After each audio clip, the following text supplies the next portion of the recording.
On Monday, Scott's campaign announced that his responsibilities as governor may make it impossible for him to do any campaigning between now and Election Day.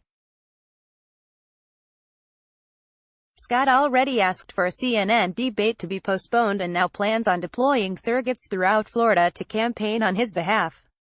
His wife Ann Scott, the current First Lady of Florida, will be his primary replacement on the campaign trail. Governor Scott will be focused on response and recovery from the devastating hurricane that hit the Panhandle for the foreseeable future. It's unclear, at this point, whether he will hold any campaign events before the November 6 election, though it is still possible closer to Election Day, said Chris Hartline, a Scott campaign spokesman. Florida's wonderful First Lady, Ann Scott, will be taking over his campaign schedule for the next few weeks. No better advocate for Governor Scott and his agenda to make Washington work than the First Lady. Scott appeared with President Donald Trump on Monday as he arrived in Florida to check out the damage for himself. Scott has been careful to manage his connection to Trump and has yet to appear with him in a political setting since becoming the GOP nominee for Senate. Nelson has made himself very visible on the Florida coast. He has toured many of the devastated areas and has teamed up with his Republican colleague, Senator Marco Rubio, to secure federal money to aid in the hurricane recovery.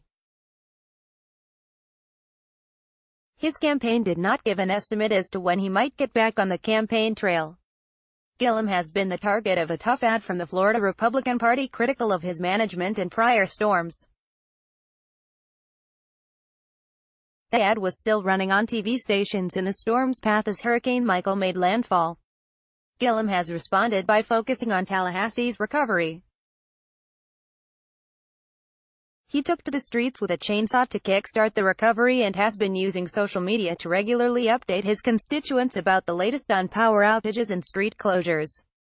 Gillum is likely to stay off the campaign trail for several more days, although his calculation is a bit different than Scott's. While Tallahassee was hit pretty hard, it was not nearly the level of devastation seen in other parts of the Panhandle. It is possible he can begin campaigning much sooner, and said in a Facebook Live post that he may visit some of the harder-hit areas to help deliver some supplies in the near future.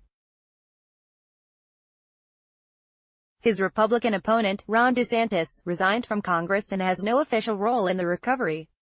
He turned a few campaign events into relief drives and helped to personally deliver those supplies to areas hardest hit in the Panhandle.